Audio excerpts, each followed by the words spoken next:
इसको कर ले। क्या था पढ़ने को?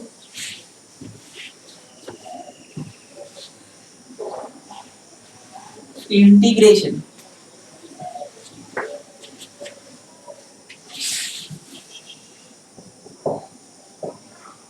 हम लोग डिफरेंशिएशन में क्या जाने थे?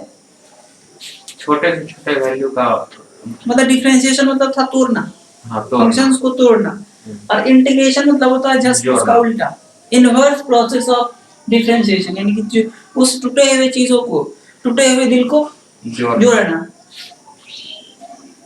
ये यानी कि वफादार होते नहीं, इनवर्स प्रोसेस ऑफ डिफरेंशिएशन। तो इनवर्स प्रोसेस हो जाता है। डेफिनेशन तो हमें लिखना नहीं है, हम लिख दी। हाँ ठीक है। हमें क्या पता है डिफरेंशिएशन से? dy by dx, dy by dx differentiation होता है किसी फंक्शन का। ये मान लेता हूँ dy by dx करने के बाद कुछ हो तो आंसर आएगा ना, कुछ भी आंसर आएगा। मान लो उस आंसर का नाम कुछ x का फंक्शन होता था, कोई x का फंक्शन है, y is a function of x होता था, y फंक्शन ऑफ x होता था, तो आंसर में भी कुछ x के फंक्शन आते थे, आएगा। तो x के फंक्शन को मैंने ये लिखा तत्काल, तो यहाँ से मैं क्या लिखूंगा? dy बराबर ये फंक्शन fx जो है वो dx क्रॉस मल्टीप्लाई, यानी ये चेंज इन, छोटा चेंज इन y, ये छोटा चेंज इन x, तो ये हो गए छोटा छोटा चेंज ये x के फंक्शन। अब यहाँ पे इंटीग्रेशन क्या होते हैं? अगर मैं दोनों साथ इसको इंटीग्रेट करूं तो थोड़ा चलो ग्राफ में चलते हैं, इस पे y ले लेता हूँ, इस पर y ले लेता हूँ और इस पे x ले लेता हूँ, वही सब लेता है। तो इन क्या वही सब लेता है। मैं भी वही क्यों नहीं, कुछ डिफरेंट नहीं किया। तो मान लो y should be the function of x, y is the function of x, यानी x और y आपस में चेंज होते रहेगा। मान लो ये मैंने ऐसा कोई कर्व लिख दिया, खींच दिया, इसको तो छोटा कर लो, ग्राफ से बाहर जा रहे हैं, ऐसा कोई कर्व खींचा हमने। अब ये इंटीग्रेशन का दूसरा मीनिंग होता है कि एरिया अंडर दैट क्वांटिटीज, मतलब यहाँ पे क्वांटिटीज यानी कि वेरिएबल्स है yx, ये कुछ हो सकते हैं, डिस्टेंस टाइम भी हो सकते हैं, जो कुछ भी दो चीजें हैं, उस दो चीज के अंदर की जो ग्राफ कुछ भी है उसके अंदर की एरिया, यानी यहाँ से लेके यहाँ तक की एरिया, यहाँ से लेके यहाँ तक की एरिया जो होगा ना, एरिया वही देगा इंटीग्रेशन।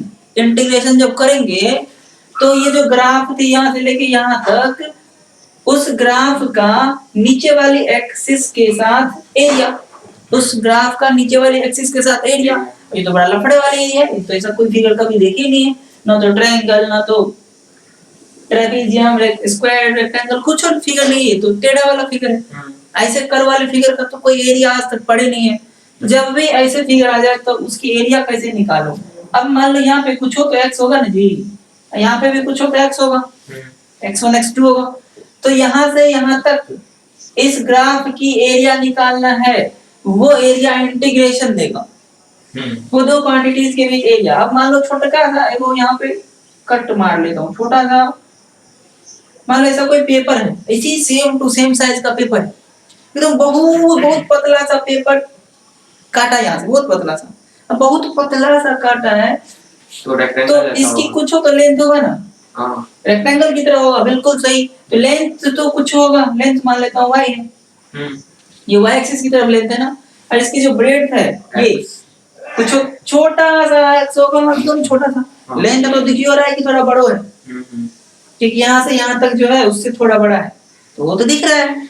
लेकिन ये जो x है वो बहुत कम है, इसकी एरिया क्या होगी? एरिया ऑफ दिस, इसकी जो एरिया हो जाएगी तब dx into y, area of this strip, यानी छोटा का एरिया होगा dA, हाँ छोटा सा ही एरिया होगा dA, तो length into breadth y dx, ये छोटा सा एरिया, इसी एरिया को पूरा अगर निकालो यहाँ से लेके यहाँ तक, तो इंटीग्रेशन मतलब होगा यहाँ पे area under y x curve, तो ये जो पूरा एरिया अगर निकालूंगा मैं, पूरा एरिया टोटल एरिया अगर मैं लिख दूं यहाँ पे, टोटल एरिया अगर निकालूं, यहाँ पे तो डीए लिखा था, टोटल एरिया की बात करूं तो इंटीग्रेशन हो जाएगी उस डीए का, छोटे का एरिया का इंटीग्रेशन।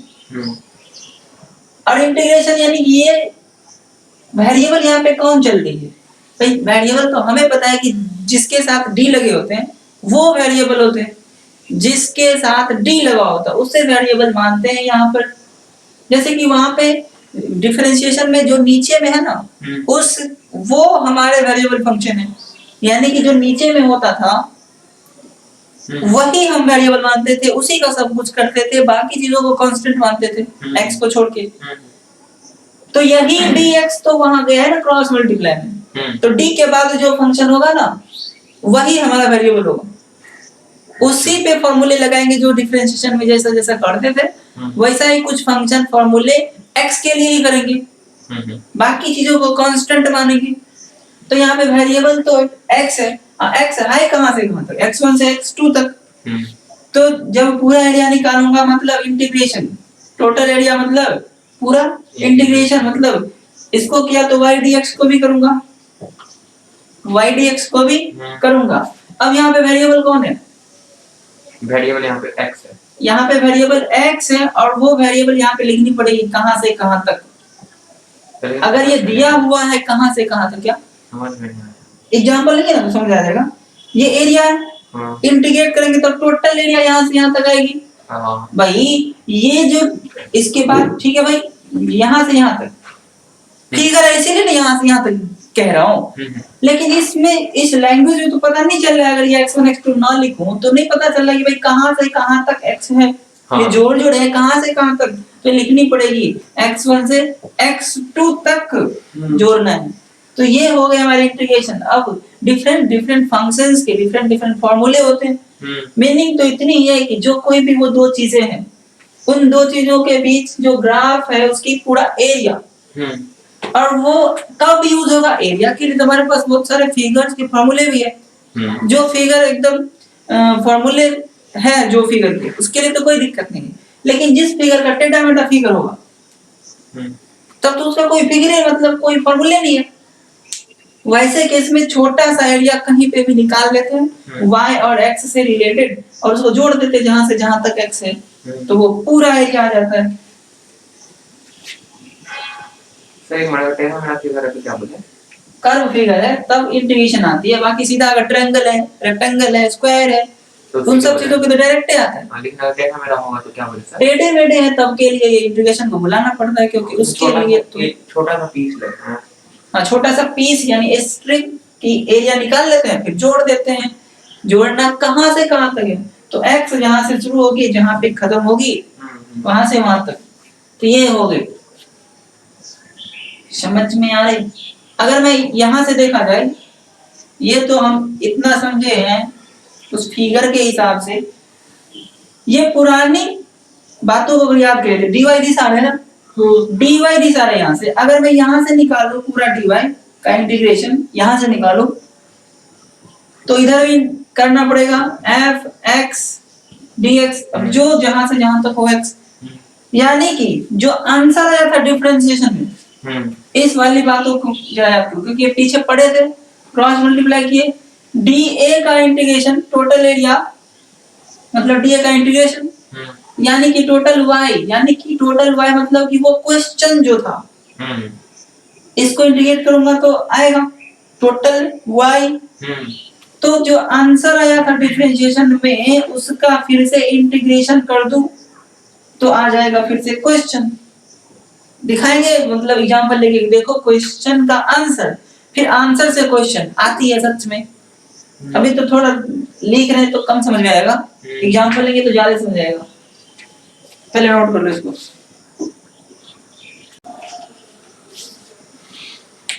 फॉर्मूले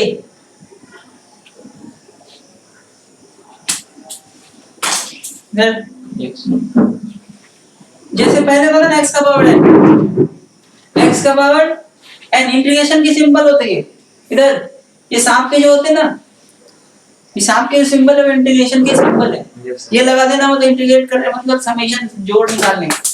तो x का पावर n है, इसमें हमेशा dx लिखेगी, आगे dx। उसमें क्या था, नीचे dx दिखती थी, यानी d by dx हमेशा फंक्शन के पीछे दिखती थी। यहाँ पे फंक्शन के आगे हमेशा dx दिखेगी, फंक्शन के आगे हमेशा dx दिखेगी। तो x का पावर n है, तो उसमें होता था पावर में एक कम। फंक्शन है कहाँ? अभी तो फंक्शन नहीं है। यही x का पावर n, यही तो फंक्शन है ना। अच्छा, तो उसमें सर और भी कुछ होगा ना, x to the power n plus 1 2 3 कुछ भी? अरे x का पावर 2 3 5 10 भी ऐसा होगा ना, एक तो फॉर्मूले लिख रहे हैं। ठीक ठीक ठीक। वो वहां पे भी x का पावर n था ना, n पीछे n में से कम फॉर्मूले तो यही था। हाँ। तो यहाँ पे n पीछे नहीं, कम नहीं, उल्टा ज्यादा और नीचे। ठीक ठीक। उसमें कम, इसमें ज्यादा, उसमें मल्टीप्लाई, इसमें डिवाइड, उल्टा चल रहे हैं। अब प्लस कांस्टेंट इसमें लिखना पड़ता है हमेशा हर जगह, कम नहीं तो बता देंगे, वो फिजिक्स में यूज नहीं होता है, बट अभी फॉर्मूला लिख रहे हैं तो यूज करनी पड़ेगी। e to the power x का, e to the power x differentiation integration दोनों सेम।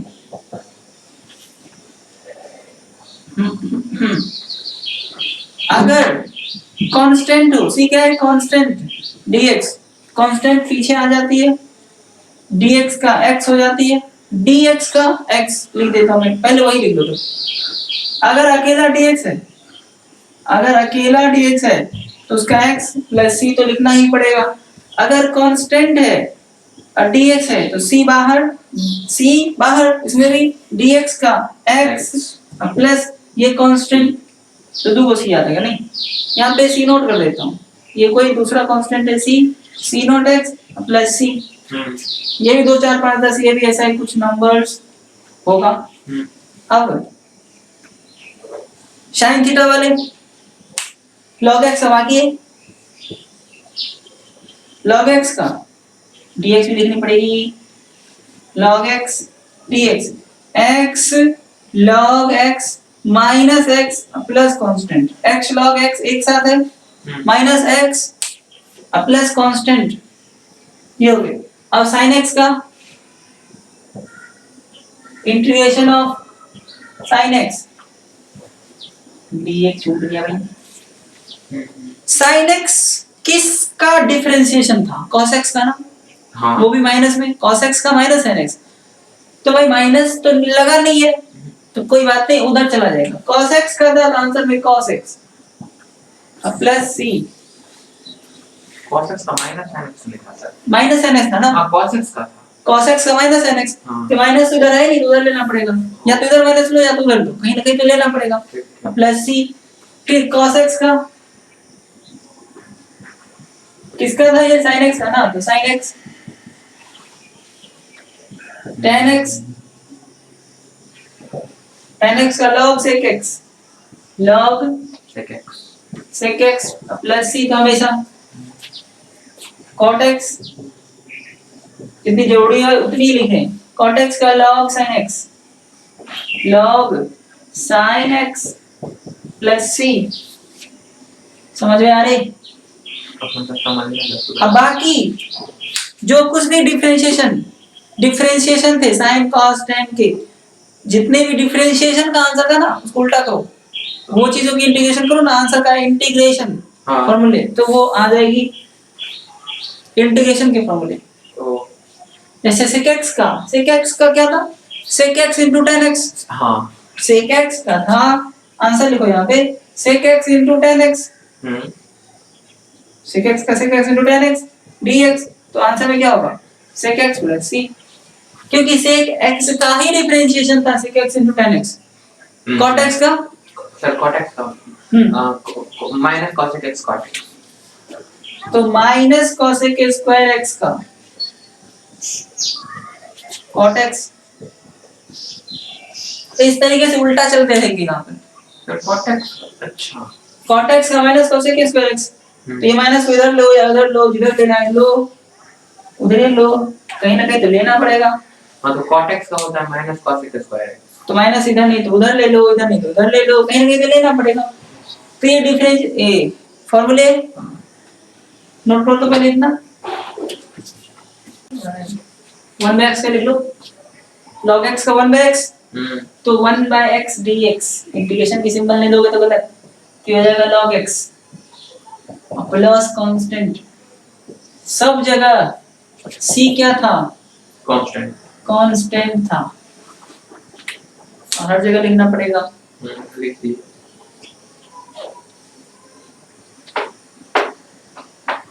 तो यहाँ पे जितने भी फॉर्मूले हम लिखे थे उसमें इस लिमिट में कुछ और लिखा था क्या? इसको लिमिट कहते हैं। ये जो ऐसे है हमारे सिंबल, मान लो यहाँ पे x का पावर n है और dx है। अगर मैं यहाँ पे मान लूं a1 इसको हटाओ, x1 से लेके x2 तक ऐसा लिख दिया तो इसको लिमिट कहते हैं। इसको हम लोग कहते हैं लिमिट। ये वाली होगी लोअर लिमिट, अपर लिमिट। वो तुम्हें कैसे पता? ऊपर है क्या अपर लिमिट? अच्छा, इस प्रोसेस को बोलते हैं definite integration. Am I right? Sir upper का या बिल्कुल सही। क्या अपर का बेबी? हाँ। चलो बेबी लिखो। लोअर अपर, इसको कहते हैं हम लोग डेफिनिट इंटीग्रल। ऊपर जो लिख रहे थे ना फॉर्मूले, ये इंडेफिनिट थे सब, फॉर्मूले सबका एक ही है, लेकिन बस एक एक्स्ट्रा चीज ऐड हो जाती है। जब हम सवाल बनाएंगे तब बताएंगे, अभी बस नाम बता देते हैं कि जिसमें लिमिट लगा हो ऊपर से नीचे, यानी कहां से कहां तक ऐड करना है ये लगाओ। फिर से बैठो पहले। यस तो वो लगा हो तो उसको हम लोग कहते हैं डेफिनिट इंटीग्रल। डेफिनिट इंटीग्रल मतलब डेफिनिट है ये, ऐसा नहीं अनिश्चित नहीं है, ये कहां से कहां ऐड करना है ये पता है। और डेफिनिट इंटीग्रल में वी डोंट यूज सी। वो सी जो है ना वो इनडेफिनिट के लिए है, यानी मैथमेटिक्स के लिए। फिजिक्स में ऐसा नहीं आता। फिजिक्स में डेफिनिट ही आते हैं, कहां से कहां तक जाना है, कहां से कहां तक ऐड करना है, ये फिजिक्स में दे देते हैं। तो definite integral here C is not used, here C is not used. Constant नहीं होते डेफिनिट में, क्योंकि फिक्स पता है कि कहां से कहां तक जोड़नी। इनडेफिनिट में सी होते। ये समझ आई? इसको भी नोट कर लो। नहीं वो भी बंद है।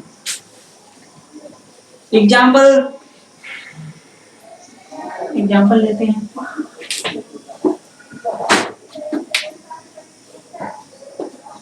y equal to x square, ऐसा फंक्शन लिया। y equal to x square, छोटा सा फंक्शन लिया हूं मैं, और फाइंड करना है integration y dx। y dx मतलब कि y फंक्शन होना चाहिए x का, क्योंकि x इज द वेरिएबल यहाँ पे। तो ठीक है भाई, y dx निकालना है तो सॉल्यूशन में अगर चलते हैं तो y dx मतलब y के बदले जो है ना वो रख दिया जाए dx। अब देखो x का पावर n, हमने x तरीके से लिखा पहले।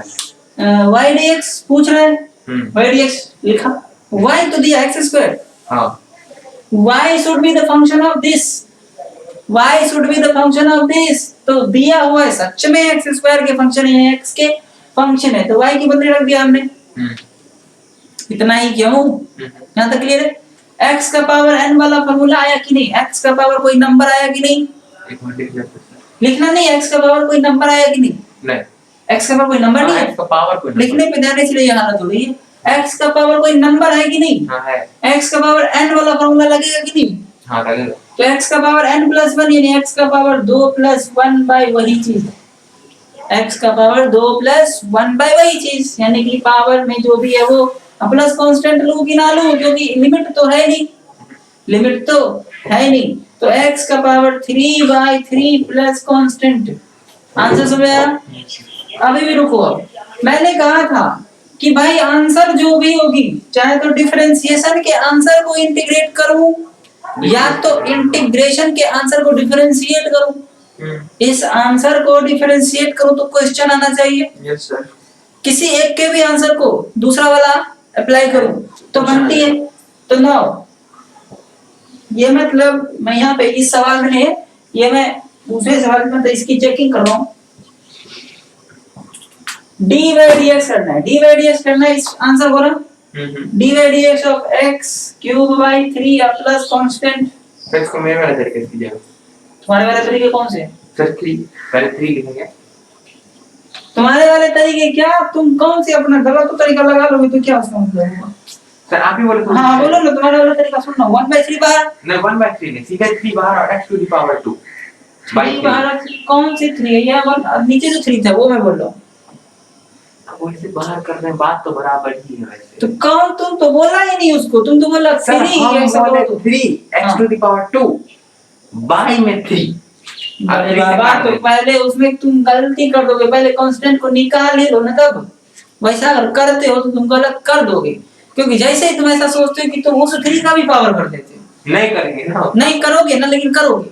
हाँ अच्छा ठीक। तो इसीलिए अपना कांस्टेंट बाहर रख लो पहले, अब जो करना है करो। 3 पीछे, x का पावर 2, ये वाला कांस्टेंट बाहर, x का पावर पीछे 1 कम, और ये कांस्टेंट है, कांस्टेंट का क्या हो जाएगा 0। बारी बारी से दोनों का किया, x के ही रिस्पेक्ट में, इसमें x था नहीं, अकेला कांस्टेंट 0, 3 3 कट गए, x स्क्वायर हुआ कि नहीं हुआ? x स्क्वायर हुआ। अब देखो ये जो c लिया था, अगर नहीं भी लेते तो भी इतना ही आता, लिए तो भी इतना ही आता। इसीलिए सी लिया जाता है कि अगर कोई डिफरेंशिएशन में यहाँ पे कांस्टेंट है, इमेजिन करो सी के बारे में, हालांकि ये मैथ ये टॉपिक है। इमेजिन करो अगर कोई डिफरेंशिएशन में सी है, सी का जब डिफरेंशिएट करते हैं, मान लो हमारे पास y बराबर x स्क्वायर था प्लस 2 था, अगर मैं इसको डिफरेंशिएट करूंगा तो ये 2 तो गायब हो जाएगा ना, 2 गायब हो जाएगा, 2 है। उस गायब वाली चीज को मान लो इसको मैंने डिफरेंशिएट किया, ठीक, चलो ये क्वेश्चन हो गया हमारे, इसको डिफरेंशिएट करो d/dx of x square plus 2, ठीक है, d/dx of x square plus 2, तो 2x प्लस 0, इसका 2x प्लस 0। अब इसका इंटीग्रेट करो, 2x dx का इंटीग्रेट करो, तो 2x स्क्वायर बाय 2, ये 2 बाहर, कांस्टेंट बाहर, x dx का, x का पावर 1 है तो 1 बढ़ेगी और उसी से फिर डिवाइड, ये पावर से डिवाइड है, अब प्लस कांस्टेंट लेनी पड़ेगी, 2 2 कट गए, x स्क्वायर आया कि नहीं आया? x स्क्वायर आया ना, क्वेश्चन में x स्क्वायर प्लस 2 था, नहीं मिला। अगर ये c नहीं लिखते तो ये 2 का मतलब 2 का अस्तित्व खत्म। उसी 2 के अस्तित्व को बचाने के लिए c लिखे जाते हैं कि क्या पता क्वेश्चन में कोई कांस्टेंट हो प्लस में या माइनस में, क्या पता होगा, उसको इमेजिन करने के लिए यहाँ पे लिखे जाते हैं।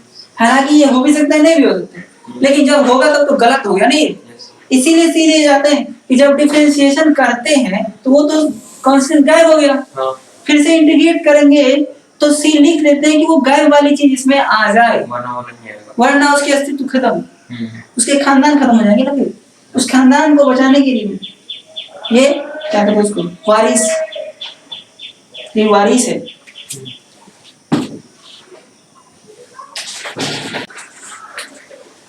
y के रूप में दियो, y बराबर 2x square plus x plus 5, छोटा छोटा ले रहा हूं मैं, यहाँ पे अब मैं लिमिट ही डाल देता हूँ, ठीक है, डेफिनेट वाले ही कर लेता हूँ क्योंकि हमारे फिजिक्स में तो डेफिनेट जनरली आते हैं।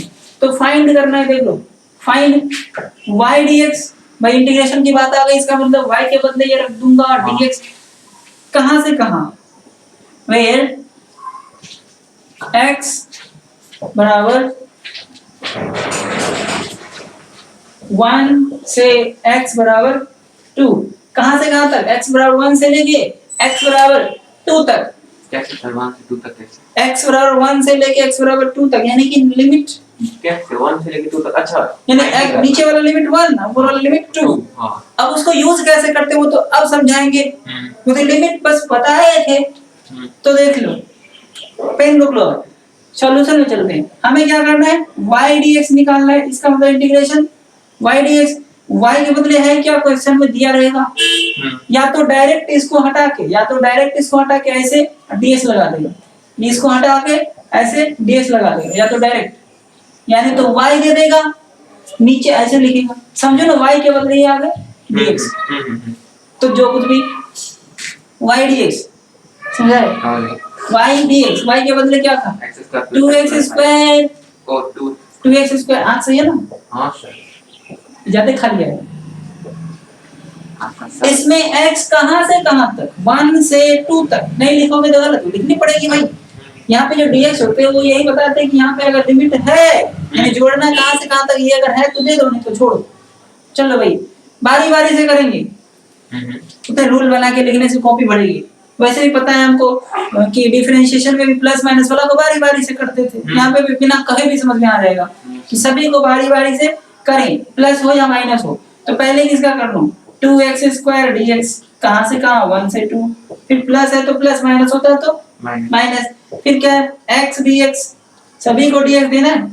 अभी तो अब ऐसा रूल लिखा है, कॉपी भरेंगे फिर तो लिख ही रहे हैं। सवाल बना रहे, रूल नहीं लिख रहे, सवाल बना रहे। उतना भी तो लिख ही रहे ना, अलग अलग एक बार लिख देते ना। हाँ। ये रूल थोड़ा ना हम दिखा रहे हैं कि भाई ये चीजें हो सकते हैं। चलो जो कुछ भी 1 2 फिर 5 dx, ये तो मल्टीप्लाई कर रहे हैं 1 से 2, ये समझ आए।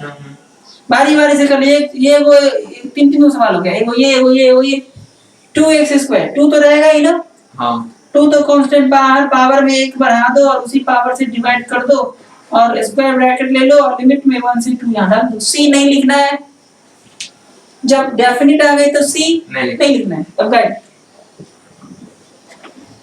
x का पावर 1 है ना, 1 है कि नहीं है, तो पावर में 1 बढ़ा दो और फिर उसी पावर से डिवाइड कर दो और लिमिट 1 से 2 स्क्वायर ब्रैकेट में रख के देते हैं 5 कांस्टेंट बाहर, अकेला dx का x होता है ना। अब अकेला dx का x क्यों होता है, इसके भी कारण, अकेला dx का x क्यों होता है इसको देखो, रूल लिखा है, फॉर्मूले में लिखा है ना। समझा देता हूँ कि आखिर x होता क्यों है, क्योंकि अब तो हमें बनाने भी आता है ना। x मतलब dx है तो 1 dx लिख सकते हैं कि नहीं, हाँ 1 into dx लिख सकते हैं।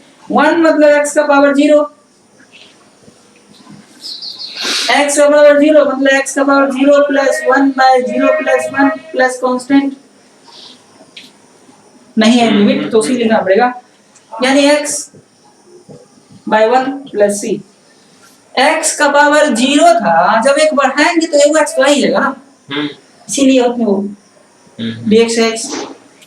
तो उसको हम फॉर्मूले में रखते हैं, कौन नहीं लिखेगा, तो लास्ट वाला है सीधी सी बात है। x का पावर 0 जी, हाँ मतलब एक को पावर बढ़ेगा तो 1x का पावर हो ही जाएगा, हाँ इसीलिए इसको रट के रखते, कौन इतना लिखेगा फालतू का।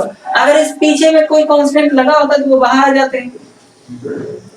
चलो इसको भी अपना साइड में देख ही लेना, रुक जाओ।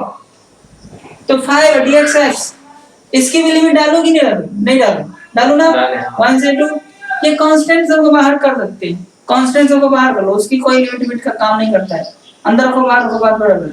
x का पावर 3 है ना, थोड़ा स्टेप में बढ़ा रहा हूं अभी फर्स्ट टाइम, इसीलिए 3 कांस्टेंट बाहर, x³ 1 से 2 1/2 बाहर कर लेता हूं, x² 1 से 2 5 कांस्टेंट बाहर कर लेता हूं। यहाँ पे जनरली ना स्क्वायर ब्रैकेट ही लेना है, बटका वाला ब्रैकेट, ये समझ आए। इतना नोट करो, जगह नहीं है हमारे पास, इसमें बन जाएगा। अब देखो लिमिट को यूज कैसे करते हैं, अब आई बात की मतलब काम की बात, जो कुछ भी है 2/3 पीछे लिख लेता हूँ। x के बदले में, x के जगह पे, सिर्फ x के जगह, पहले ऊपर वाला x के जगह ऊपर वाला, तो x का पावर 3 नहीं है ना, माइनस देना है हमेशा, फिर x के जगह नीचे वाला पावर नहीं देना है, प्लस 1/2 ब्रैकेट जो है, x के जगह पहले ऊपर वाला 2 का पावर 2 माइनस x के जगह नीचे वाला, सिर्फ x के जगह उसका जो भी पावर होगा वो डालना ही है, तो 1 उसका पावर 2 प्लस 5 x के जगह ऊपर वाला माइनस x के जगह नीचे वाला, पहले अपर लिमिट फिर बाद में लोअर लिमिट, बीच में माइनस। अब तो कैलकुलेशन बाकी है, अब तो हो जाएगा। अब इसको हटा लो, 8 minus 1 plus 1/2 4 minus 1 plus 5 2 minus 1 5 into 1 कर दे, थोड़ा ज्यादा बना रहा हूँ अभी जानबूझ के। ये कितने हो गए 7 14/3 प्लस 4 3/2 प्लस 5, इसको भी 5 into 1 लिखूं क्या, नहीं 6 3 2 जा 28 2 3 जा 9 प्लस 5 6 अच्छा 5 होगा ज्यादा, सर बोले 5 6 बोले सर 5 6 ये हो गए 37 67/6, ये हो गया आंसर, समझ में आए। हाँ, हाँ वो साइड में था, इसमें नहीं लिखा। नहीं, साइड में अपना रेक्टेंगल बना दो।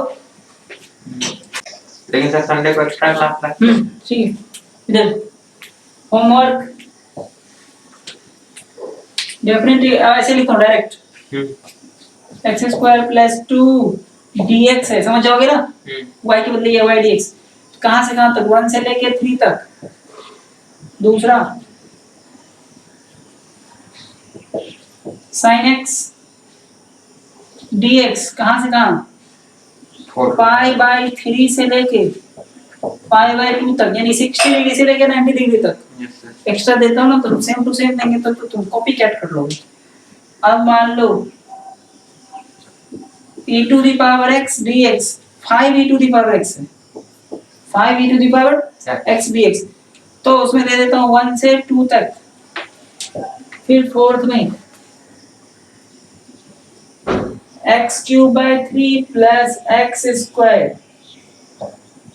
dx 0 से लेके 5 तक। फिफ्थ में ले लो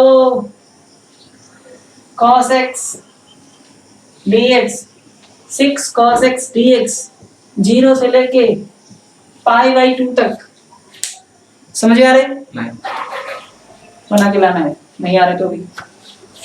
हाँ